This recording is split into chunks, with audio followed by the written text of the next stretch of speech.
Okay? You know, the rest of these things don't really fit that much. I think, let me go back to the questions because I think it's more important we get down to what's on your mind and more stuff on innovation. You're going to write a plan, I take it? Is everybody here going to write a plan? You're not sure?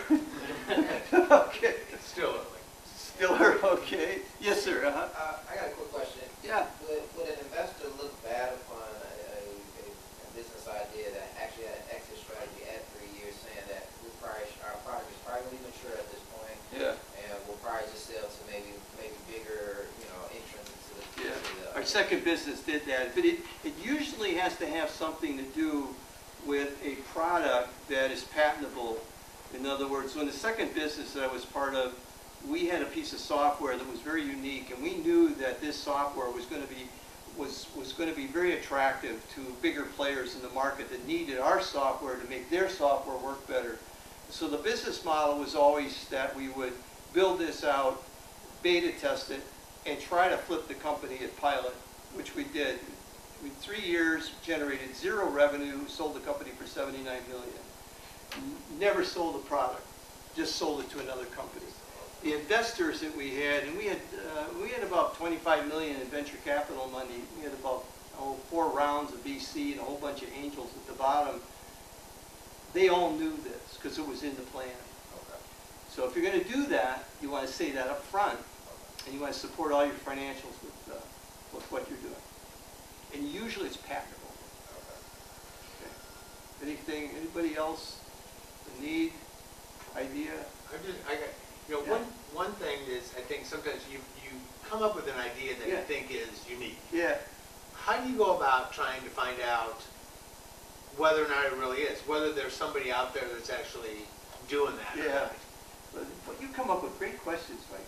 These are good questions. It's hard. It's very hard. You can almost be guaranteed that whatever idea you come up with, somebody somewhere in the world has got the same idea and they're doing it. That's always been my kind of way I think anyway. So that sort of keeps me moving quicker.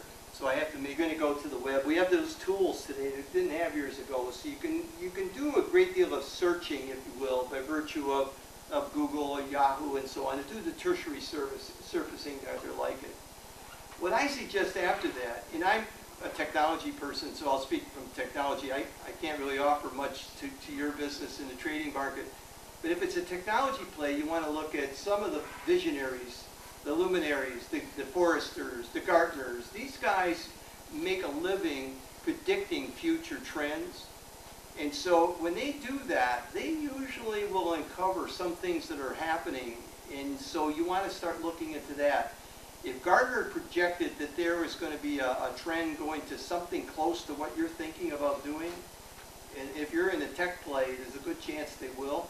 You want to know what was the date, when did Gartner predict that, when were they making those projections, and then start to pick up on the language of what Gartner or Forrester, those are the 2 big tech predictors, what's the language they're using to describe what you're doing, because that's the language you want to use to start searching under, okay? And you may start pulling up white papers that are sort of a tip-off that somebody's doing something about it that's thinking about getting into business. Can I use you as an example? So we have a double E. It's got an idea, right? And it's going to start, and you're his partner. So the 2 of you have got this idea, and you think you're going to put your plan together, and you've done that, and you think you've got a pretty good plan going.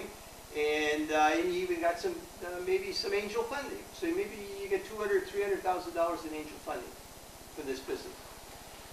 In order to get more angel funding, you feel that you need to be more credible or perceived as more credible with your idea. So you generate a white paper.